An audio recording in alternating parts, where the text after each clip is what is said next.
जो हिसार का एयरपोर्ट है, इसको यहाँ तक पहुँचने में पूरे 60 साल लगे हैं। 1965 में जब हरियाणा बना भी नहीं था, पंजाब के उस समय के मुख्यमंत्री कॉमरेड राम किशन, उन्होंने हिसार में एक एयर स्ट्रिप शुरू की थी। माया है तो ये राम का ही है। ये सारा खेल जो है ना, वो भगवान श्री राम ही खिला रहा है सबको। लेकिन जब हवाई जहाज उड़ने लग गया तो इसका मतलब हम तो यही मानते हैं, वो कहते हैं कि भाई जहाँ से हवाई जहाज उड़ने लग जाते हैं वो एयरपोर्ट होता है। नमस्कार दोस्तों, मेरा नाम है सत सिंह। दी हरियाणा टॉक्स में आपका स्वागत है। भारत के प्रधानमंत्री नरेंद्र मोदी अभी हाल ही में हरियाणा में 2 जगह आए थे, हिसार और यमुनानगर। हिसार में उन्होंने एयरपोर्ट का शुभारंभ किया है, महाराजा अग्रसेन के नाम पर है। दोस्तों, इससे जुड़ी हुई बहुत सारी बातें हैं जो हम आपके साथ करना चाहते हैं। मेरे वरिष्ठ पत्रकार साथी ओपी वशिष्ठ हैं। इससे पहले कि हम डिस्कशन शुरू करें, मैं एक बात से शुरू करना चाहूँगा। दोस्तों, जो हिसार का एयरपोर्ट है, इसको यहाँ तक पहुँचने में पूरे 60 साल लगे हैं। 1965 में जब हरियाणा बना भी नहीं था, पंजाब के उस समय के मुख्यमंत्री कॉमरेड राम किशन, उन्होंने हिसार में एक एयर स्ट्रिप शुरू की थी। उसके बाद हरियाणा जब बना, उसके बाद बंसीलाल जी ने भी इसको थोड़ा अपग्रेड किया था और हिसार पटियाला की सेवाएं शुरू की थी, लेकिन वो पूरी चल नहीं पाई थी। उसके बाद मुख्यमंत्री मनोहर लाल जी, बीजेपी सरकार बनी, फिर आगे कहानी चलती रही। तो पूरे 60 साल लगे हैं। इस पर चर्चा करेंगे और बहुत सारी बातें करेंगे आपके साथ। वशिष्ठ साहब, आपका स्वागत है। जी सर, थैंक यू। तो अब हरियाणा में, मतलब चंडीगढ़ तो चलो हमारी कैपिटल है, अब हरियाणा का अपना एक एयरपोर्ट भी हो गया। 1966 में हरियाणा बना था। और जब हरियाणा बना तो ये कहते थे कि हरियाणा तो भाई छोटा सा स्टेट है, क्योंकि बड़ा स्टेट तो जो उसमें से अलग हो गया था पंजाब था। और पंजाब तो खुशहाल और हरा भरा पंजाब, नदियाँ 5 नदियों के नाम पे, पाँच के नाम से ना, तो पंजाब जो है 5 नदियाँ, और पानी की कोई कमी नहीं, ज़मीन की कोई कमी नहीं। वो लोग जो हट्टे कट्टे और जो कड़क जो लोग हैं, सरदार कौम तो वैसे भी मार्शल कौम है, तो सब कुछ जो है वो पंजाब ही था। और हरियाणा तो ऐसे अलग हो गया था कि यूँ कहते पता नहीं सरवाइव कर पाएगा कि नहीं कर पाएगा। जी, मतलब ये कहिए कि खेत पंजाब के बाटा गया, खूड़ मारा बाटा आ गए। तो अब खूड़ नहीं, अब हमारे यहाँ से हवाई जहाज भी उड़ने लग गए हैं। मोदी साहब आए हैं 2 दिन पहले। जी, तो ये जो एयरपोर्ट है, ये इसको बनने में आपने जैसा बताया कि 65 में ही इसकी नींव रख दी थी, सिलसिला जो शुरू हो गया था, और बना ये अब है। मतलब विधिवत रूप से जो उद्घाटन है वो 14 अप्रैल को हुआ, जब मोदी जी ने इसका उद्घाटन किया, महाराजा अग्रसेन। हालांकि अभी भी आप इसको इंटरनेशनल एयरपोर्ट नहीं कहेंगे, एरोड्रम के नाम से इसका लाइसेंस है, तो ये एयरपोर्ट तो नहीं है। मैं आपको यहाँ ये बात क्लियर कर दूं। लेकिन जब हवाई जहाज उड़ने लग गया तो इसका मतलब हम तो यही मानते हैं, वो कहते हैं कि भाई जहाँ से हवाई जहाज उड़ने लग जाते हैं वो एयरपोर्ट होता है। ये तो वही लैंड भी करने लगे और टेक ऑफ भी करने लगे। बात हो गई, नुकरान दे तेरा ब्याह हो गया तो भाई मेरा गेला जी भाई, जो हाथ में आने का जब भी पता चलेगा तो अब ओवरऑल हाथ में आ गया है। और पहली फ्लाइट जो है 14 अप्रैल को सीधे भगवान श्री राम जी के चरणों में लैंड करके वहाँ, तो लॉर्ड कृष्णा को लॉर्ड रामा से मिला दिया, कुरुक्षेत्र की जमीन। तो हरियाणा और जो जिन्होंने ये एयर स्ट्रिप शुरू की थी उनका भी नाम राम किशन था। राम किशन, तो राम का वही संयोग। यहाँ तो वो किसी ने कहा था ना कि यहाँ के तो लोगों में कि कण कण में राम बसे हुए हैं, तो हरियाणा में तो कण कण में राम बसे हैं। तो जब पहली फ्लाइट यहाँ से टेक ऑफ किया और लैंड जो है सीधे भगवान श्री राम के चरणों में। एक और भी बात है, 1970 में बंसीलाल जी ने जो शुरू की पटियाला और हिसार की, हालांकि वो आर्थिक कारणों कारण बंद गई, लेकिन उसके बाद 2014 में 100 करोड़ का बजट जो मनोहर लाल जी ने प्रपोज किया कि इसको अपग्रेड करें, तो वो भी राम को मानने वाले हैं। वो तो सीधे मैं कर राम के ही उस राम की वो अपरम माया नहीं कहते, राम का अपरम माया है। तो ये राम का ही है। ये सारा खेल जो है ना, वो भगवान श्री राम ही खिला रहा है सबको। 65 में आपने बताया इसका एक सिलसिला शुरू किया, 66 में हरियाणा बना और 2021 में, जुलाई 2021 में इस एयरपोर्ट का नाम जो है वो महाराजा अग्रसेन के नाम पर पड़ा। ठीक है, जॉइंट सरकार थी। हाँ, 2021 में, अभी कोविड के टाइम की बात है। जी। तो अब विधिवत रूप से उद्घाटन जो है 14 अप्रैल को हुआ है और 2 फ्लाइट यहाँ से स्टार्ट की गई है, एक अयोध्या के लिए और एक नई दिल्ली के लिए। अयोध्या के लिए तो 3200 और 3700, जैसे जाने के 3200 और 3400 रुपये का एयर फेयर जो लगेगा, और वहाँ से आएंगे अयोध्या से तो 3700 रुपये का जो है, और 1 घंटे शायद 2 घंटे कुछ मिनट का है। और एक जो है फ्लाइट जो है वो दिल्ली के लिए जाएगी, दिल्ली से सुबह ही निकलेंगी दोनों फ्लाइट, एक 10 सवा के बाद और एक 12 बजे तो के शायद ये हफ्ते में 2 बार फ्लाइट शुरू की 2 बार। तो अभी तो इससे पहले तो वैसे एक वो एयर एम्बुलेंस टाइप की जैसे बोलते हैं, वो यहाँ से जा चुकी है चंडीगढ़ और जम्मू के लिए भी, या इसी एयरपोर्ट से शुरू की गई थी, लेकिन बीच में वो बंद हो गई थी। तो एयरपोर्ट तो हरियाणा का पहला एयरपोर्ट है, इसके लिए तो चारों तरफ गुणगान हो ही रहे हैं। अब इसका फ़ायदा इस इलाके को कितना होने वाला है और कितना डेवलपमेंट होगा, ये अभी आने भविष्य की बात है। ये बिल्कुल, वो तो देखो एयरपोर्ट ने एक बार एस्टेब्लिश कर लिया है, तो ऐसा भी खबरों में है कि 2030 तक हिसार, महाराजा अग्रसेन हिसार एयरपोर्ट को इंटरनेशनल तर्ज पर भी तैयार किया जाएगा। इस तरह 32 तक का कुछ जी टारगेट लेके चले हुए। 3 चरणों में इसका काम होगा, 2 चरण इसके पूरे हो चुके हैं और जो तीसरा चरण जो है वो 2032 तक का संभावित है और 37,000 करोड़ का उस पे जो है खर्च आएगा, ऐसा कुछ बातें चली हुई है उसमें।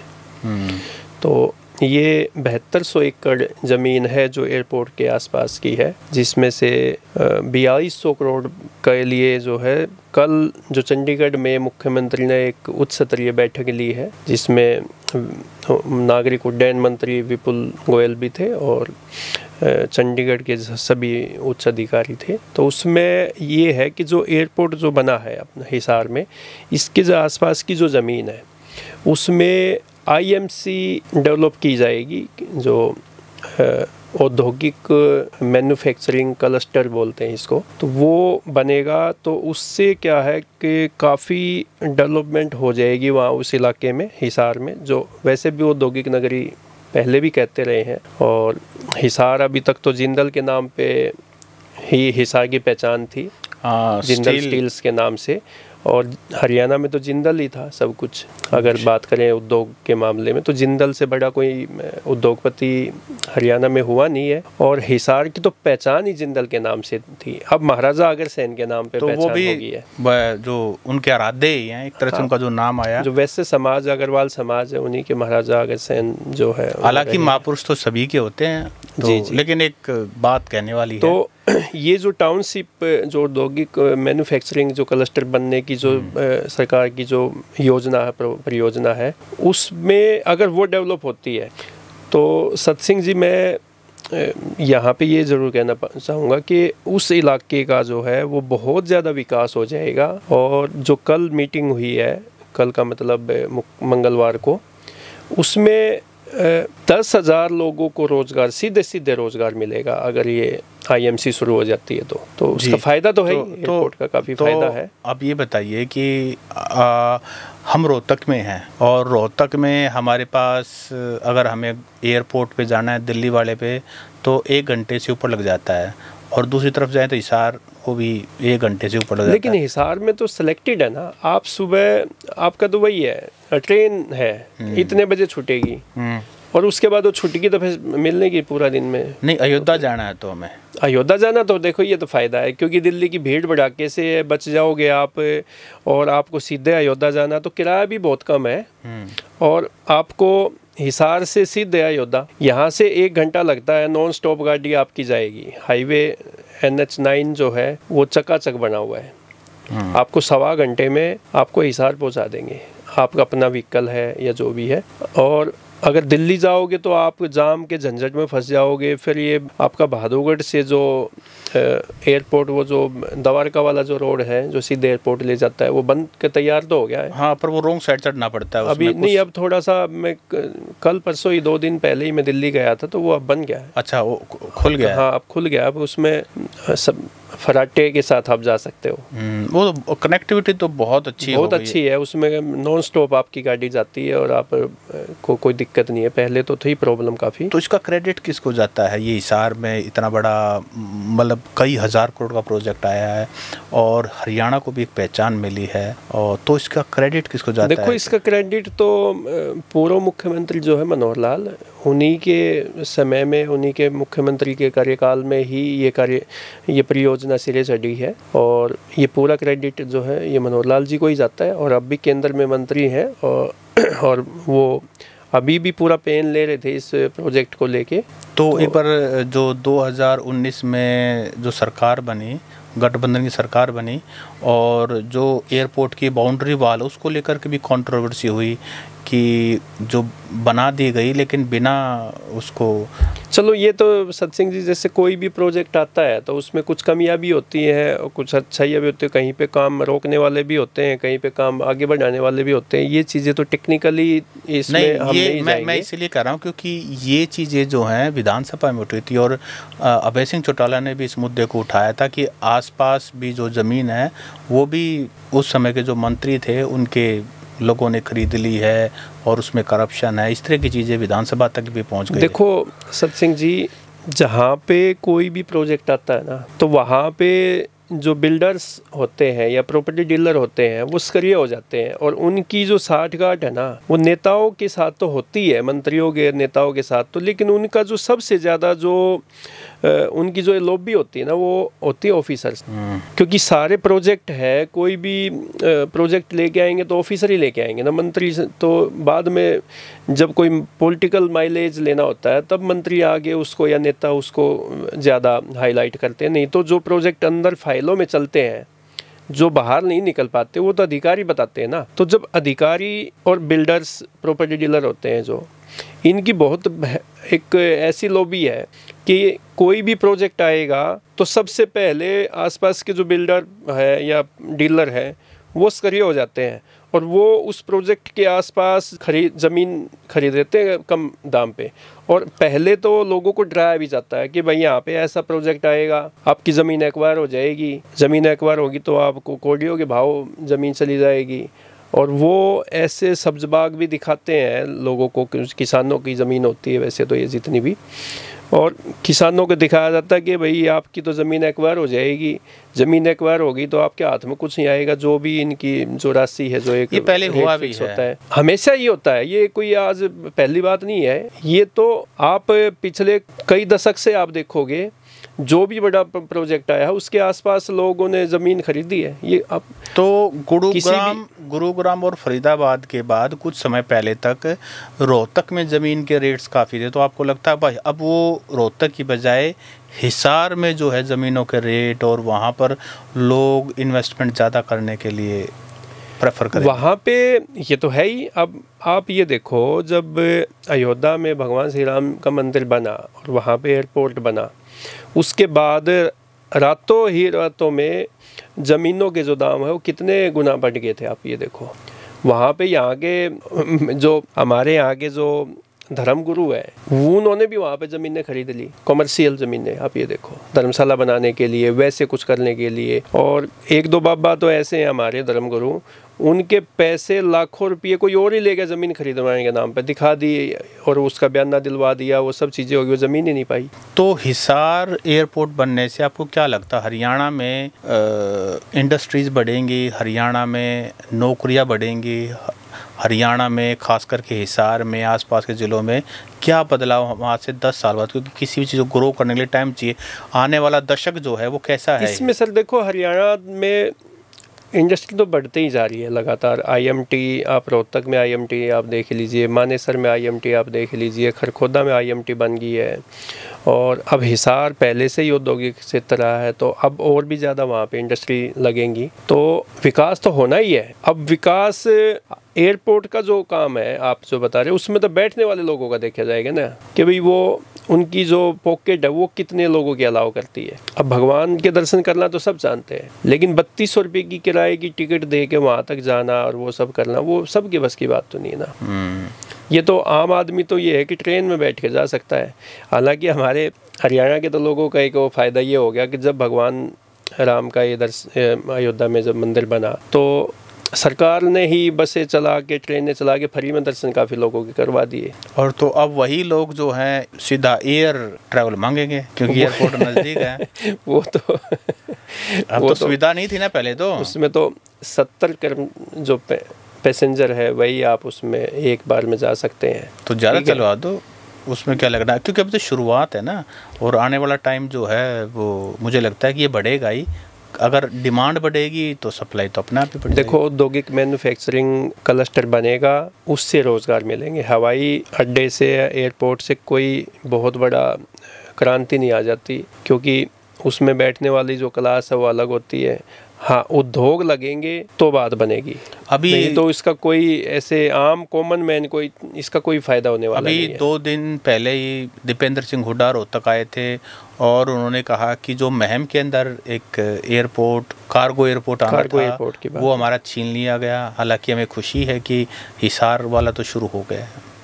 इसमें जब भूपेंद्र सिंह हुड्डा की गवर्नमेंट थी तो महम मदीना के आसपास का जो महम मदीना बलम्बा और फरमाना कई गांव साथ लगते ऐसे गांव हैं जहां पे कार्गो एयरपोर्ट लाने के लिए प्रोजेक्ट लेके आए थे और यहाँ पे ज़मीन भी चिन्हित कर ली गई थी और नोटिफिकेशन भी हो गया था, लेकिन वो ज़मीन एक्वायर नहीं हुई थी। वो पहले नोटिफिकेशन देना होता है, वो वहाँ तक तो हो चुका था, लेकिन उसके बाद जो है वो आगे की कार्रवाई नहीं बढ़ पाई और गवर्नमेंट पलट गई। यहाँ पे पहले यूपीए की गवर्नमेंट थी सेंटर में और यहाँ पे भूपेंद्र सिंह हुड्डा सीएम थे कांग्रेस पार्टी के, तो वो जेवर चला गया। तो वो एयरपोर्ट जो है वो यहाँ से शिफ्ट होके और जेवर चला गया यूपी में।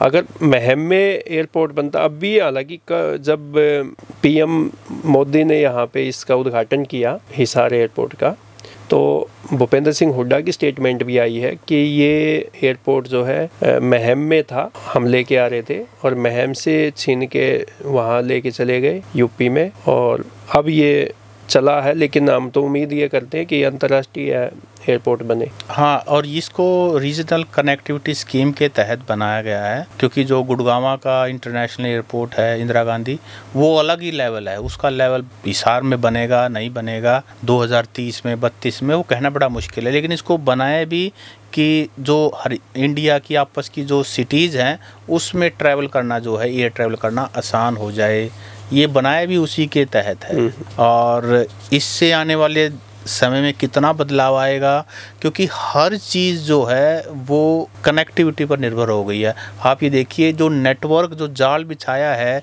पूरे इंडिया में रोड्स का, उससे इंफ्रास्ट्रक्चर भी इम्प्रूव हुआ, उससे बिज़नेस करना भी आसान हुआ है, उससे जो बाहर की इंडस्ट्रीज़ हैं उनको भी आना बड़ा एक रास्ता खुला है और इस तरह के जो एयर ट्रैवल भी करना आसान हो जाएगा। तो मुझे लगता है कि सत्सिंह जी, मैं कह रहा हूँ जो हमारा जो मूल है, आप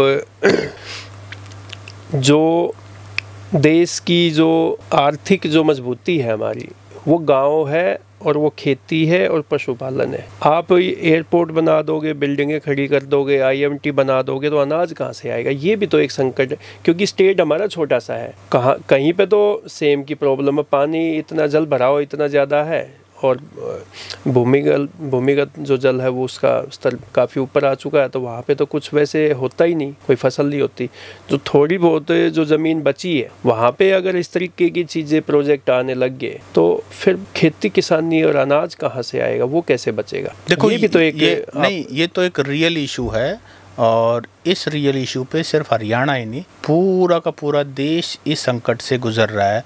और जिस तरह से पहले एग्रीकल्चर लैंड का जो एरिया है वो घट रहा है और हर जगह जो है शहर जो है बढ़ते जा रहे हैं, गांव सिकुड़ रहे हैं, एग्रीकल्चर लैंड सिकुड़ रही है, वाटर टेबल सिकुड़ रहा है, कहीं पर वाटर लॉगिंग का इशू है जो आपने अभी रेज़ अप किया। और दूसरी बात, कृषि करने वाले का जो नंबर है ना, कोई भी अगली पीढ़ी कृषि करना ही नहीं चाह रही है। और उसके पीछे कारण है कि वो रेम्यूनरेटिव बची ही नहीं, उसके अंदर रोजी रोटी कमाना बड़ा चैलेंज हो गया है। मैं वही तो कह रहा हूँ ना कि नेचुरल जो रिसोर्सेज है हमारे वो तो ख़त्म ही हो गए। अब तो कंक्रीट के जंगल बन गए हैं, तो सर्वाइव कैसे कर पाएंगे। और वो मजाक किया जाता है ना, आजकल की जो नई पीढ़ी है जिनके हमारे खेत हैं जैसे, तो हमारी भी पीढ़ी है या जो उनको लगता है कि जो खाना है ना वो मॉल्स के अंदर उनको दिखता है, उनको लगता है कि शायद मोल ही बनाते हैं।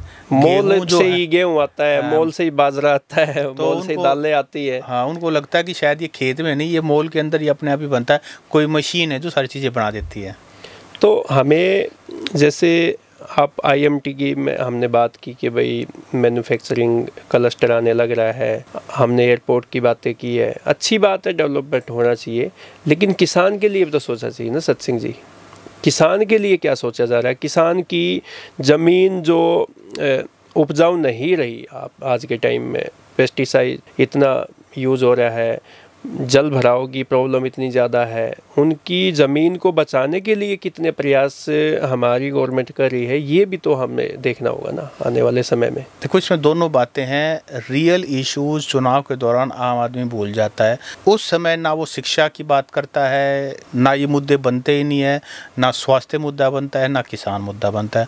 उस समय जाति पाति और जो बाकी एक्सटर्नल इन्फ्लुएंसेस हैं, पैसा चलता है, दारू चलती है, गुंडागर्दी चलती है, तो रियल इश्यूज़ के बारे में उस समय चर्चा नहीं होगी, तो ऐसे लोग विधानसभा और लोकसभा नहीं जाएंगे। वो नहीं जाएंगे तो पॉलिसीज़ नहीं बनेंगी, पॉलिसीज़ नहीं बनेंगी, बजट नहीं मिलेगा, बजट नहीं एलोकेट होगा तो ये काम नहीं होंगे। तो वही होगा ना, कुछ लोगों की जेब में तो पैसा बहुत ज़्यादा है और कुछ लोगों की जेब बिल्कुल ही खाली है। तो ये जो अनबैलेंस है ना जी, ये अनबैलेंस है, ये भविष्य के लिए बड़ा खतरा है जी। आपके लिए। जब खाने के लिए अनाज नहीं मिलेगा, आपके पहनने के लिए आपके पास कपड़े नहीं मिलेंगे, आपको जीवन रक्षक के लिए आपको दवाइयाँ नहीं मिलेंगी, आपको अस्पताल नहीं मिलेंगे, महंगी दवाइयाँ मिलेंगी, तो ये आम आदमी जो है वो करेगा क्या। जी, हालांकि आज का हमारा विषय जो है वो हिसार का जो महाराजा अग्रसेन एयरपोर्ट है उसको लेकर के है, लेकिन बात ये है कि एक वर्ग को तो एयरपोर्ट मिलने से खुशी भी है, उनका बिजनेस भी बढ़ेगा और उनके लिए ट्रैवल करना सुगम हो जाएगा। लेकिन इंडिया एक ऐसा देश है जहाँ मेजॉरिटी लोग बिलो पॉवर्टी लाइन, और हरियाणा में तो आपको पता है कितने करोड़ जो लोग हैं, एक बिग परसेंटेज जो है वो BPL है, बिलो पॉवर्टी लाइन है। तो उनके बारे में भी कोई ना कोई सब बड़ा प्रोजेक्ट है। आप जैसे जो कल एक अखबार में न्यूज़ छपी, आज के अखबार में जो कल चंडीगढ़ में जो मीटिंग हुई है CM साहब के नेतृत्व में, उसमें ये कहा कि ये एयरपोर्ट के पास जो क्लस्टर बनेगा इसमें 10,000 लोगों को रोज़गार मिलेगा सीधे सीधे। अब ये बताओ कि जो भी हरियाणा में IMT बनी है, जो भी उद्योग लगे हैं, उनमें ये बताओ कि कितने % हमारे हरियाणा के युवाओं को रोज़गार दिया गया। आप सीधे सीधे आप इसी चीज़ पे आ जाइए। देखिए, इसमें 2-3 सवाल हैं। एक सवाल ये है, पीछे सी दुष्यंत चौटाला ने एक इस तरह का कोई पॉलिसी लेकर आए थे कि सभी को 30,000 या उससे 50 एक लिमिट रखी, इससे जो नीचे होंगे उसके अंदर 75% रिजर्वेशन देनी पड़ेगी। हालांकि वो कोर्ट में चैलेंज हुआ और वो कैबिनेट में ये प्रस्ताव भी पारित हो गया था। 75% हरियाणा के युवाओं लेकिन वो लागू नहीं हो पाया। जो इंडस्ट्रीज हैं वो अवॉइड करती हैं लोकल पॉपुलेशन को अपने यहाँ एम्प्लॉयमेंट, और उसके कुछ टेक्निकल रीजंस भी हैं। टेक्निकल रीजंस हैं कि लोग यूनिटी बना लेते हैं, यूनियन बना लेते हैं, अनावश्यक दबाव बनाते हैं। देखो, ये भी एक जेन्युइन रीजंस है, काम नहीं करना चाहते। और लेकिन बात यह है कि बेरोज़गारी भी चरम पर है। लोगों काम करने वाले भी उतने ही लोग हैं। देखो, होंगे कुछ लोग काम नहीं करना चाहते होंगे, लेकिन काम करने वाले पढ़े लिखे और हमारे युवा तो पूरी दुनिया में छाए हुए हैं। हमारे जो भी बाहर की कंपनियां यहाँ पे आती है, स्थापित होती है, चाहे आप IMT में देख लीजिए या किसी और भी इलाके में जहाँ पे भी कंपनी लगती है, या टोल प्लाजाओं की बात कर लीजिए आप, हमारे बच्चों को रोज़गार दिया जाता है सिक्योरिटी का, रिकवरी का, और वहीं आसपास के इलाके में ठेकेदारी का। वो इसलिए दिया जाता है कि यहाँ के लोगों के लिए लड़ने, सिर फटवाने के लिए, उसके लिए सब। अब जितने भी टोल प्लाजा है आप देखो यहाँ पे, उनमें सभी को सिक्योरिटी का जो काम दे रखा है वो लोकल लोगों को दे रखा है। क्यों भिड़ना किसको, आपस में लोकल लोग बैठा के दुश्मन बना देते हैं। ऐसे ही आप किसी औद्योगिक क्षेत्र में चले जाइए, आपको अंदर कंपनी में लोकल लोगों को कोई काम नहीं है, या तो लेबर क्लास का काम मिलेगा आपको ऑफिस में बैठने के लिए, शायद ही अपने हरियाणा का कोई युवा आपको बैठा मिल जाएगा किसी अच्छी पोजीशन पे, मुझे नहीं पता कि ऐसा है। लेकिन आपको या तो बाहर वो फूड पॉइंट जो है अपने फूड के जैसे को ये क्या बोलते हैं इसको, अपने जो ठेले वेले लगा लेते हैं, ये लोकल जो लोग हैं वो लगाएंगे। जो राशन की छोटी मोटी दुकानें हैं वो हमारे लोकल लोगों को लिए है। बाकी काम इन कंपनियों में रोज़गार नहीं मिलता। हमारे जो युवा नेता है पूर्व उप मुख्यमंत्री दुष्यंत चौटाला, उनकी स्टेटमेंट मैंने एयरपोर्ट के बारे में कहीं नहीं पढ़ी, नहीं मैंने सुनाई दी कहीं पे भी। जी, दुष्यंत चौटाला पर हमने एक बाकायदा वीडियो बनाया है और उसमें हमने सवाल भी उठाया कि कहाँ हैं दुष्यंत चौटाला, और अभी शायद पॉलिटिकली एक्टिव नहीं है। हिसार से लोकसभा के कोई सांसद भी रहे हैं। 2014 में 2019 तक वो हिसार के एयरपोर्ट के मतलब हिसार लोकसभा के वो सांसद भी रहे और बड़े तेज तर्रार और बड़ी अच्छी तरह से उनकी तो खास रिस्पॉन्सिबिलिटी भी है, और इसके लिए उनके लिए तो खुशी की बात है कि हिसार में। और वैसे भी वो कहते हैं कि भाई मैं तो युवा नेता हूं और बाकी जितने भी मेरे कंपटीशन में नेता हैं कुछ समय बाद ये सभी मेरे कंपटीशन में नहीं रहेंगे और मेरे पास तो एक लंबा करियर है। और अगर चौटाला साहब यानी कि दुष्यंत चौटाला साहब अपने आप को लंबी रेस का घोड़ा बताते हैं तो उनकी स्टेटमेंट तो आना बनता है। हाँ, बनना चाहिए था, कल बिल्कुल होना चाहिए। अगर राजनीति में रहना है, जीवित रहना है राजनीति में, तो आपको हर अच्छे काम के लिए बुरे काम के लिए बोलना तो पड़ेगा। जी, तो दोस्तों आपको कमेंट करके बताना है कि आम आदमी को क्या मिला महाराज अग्रसेन हिसार एयरपोर्ट में, और भी आपकी कोई राय है इस पूरे विषय के ऊपर वो भी आप रख सकते हैं। वसी साहब आपने समय दिया, आपका बहुत बहुत धन्यवाद। Thank you sir.